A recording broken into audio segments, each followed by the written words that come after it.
پیر صاحب پگارا پاکستانی سیاست کا ایک ایسا معتبر نام جسے تمام عوامی سیاسی حلقے اپنا بزرگ مانتے، اور پیر صاحب کی دعا لیے بغیر کوئی بھی لیڈر نہ صرف سندھ بلکہ ملکی سیاست میں بھی قدم نہیں بڑھاتا تھا۔ اس کی واحد وجہ پیر پگارا کا مشفقانہ سلوک اور باہمی احترام تھا۔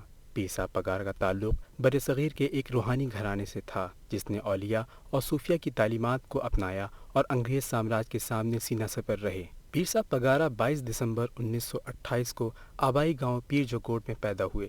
آپ کا اصل نام سید مردان شاہ تھا۔ ابتدائی تعلیم آبائی علاقے میں حاصل کی، اس کے بعد علی گڑھ چلے گئے اور بعد ازاں لندن سے گریجویشن مکمل کیا۔ لندن میں قیام کے دوران ان کے منفرد نام اور مزاج کی بدولت خاصا چرچا رہا۔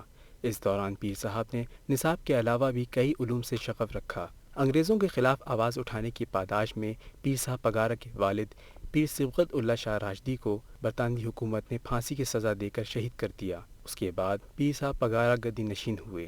پیر صاحب پگارا نے اپنے بزرگوں کے نقش قدم پر چلتے ہوئے سندھ کے عوام کے حقوق کے لیے اپنے مریدوں پر مشتمل جماعت بنائی جو آج بھی حر فورس کے نام سے موجود ہے۔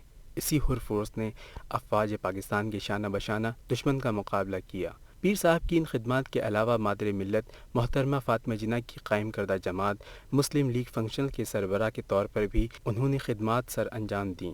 پیر پگارا ملک کی سیاست میں واحد شخصیت تھے جنہوں نے اپنی زندگی کو کبھی عوام سے نہیں چھپایا۔ پیر صاحب پگارا کو علم نجوم سے خاص لگاؤ تھا جس کے باعث وہ پاکستانی سیاست میں آنے والے واقعات کے بارے میں پیش گوئیاں کرتے رہتے، ان میں سے بیشتر درست ثابت ہوتیں۔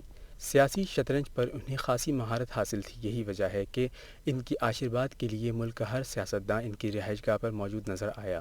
گزشتہ دنوں پیر صاحب پگارا علالت کے باعث مقامی اسپتال میں زیر علاج رہے، جس کے بعد انہیں مزید علاج کی خاطر لندن منتقل کر دیا گیا۔ اس دوران ان کے مریدوں سمیت ہر طبقہ فکر کے افراد نے ان کے لیے دعا کی اور ان کے خاندان سے ہمدردی کا اظہار۔ آج بھی ان کی رہائش گاہ پر لوگوں کا ہجوم ہے، لیکن فرق صرف اتنا ہے کہ یہ ہجوم کسی نئی سیاسی نوید کے لیے نہیں بلکہ پیر صاحب پگارا کے انتقال کی خبر سن کر آیا ہے۔ رضوان شاہد، آج نیوز، کراچی۔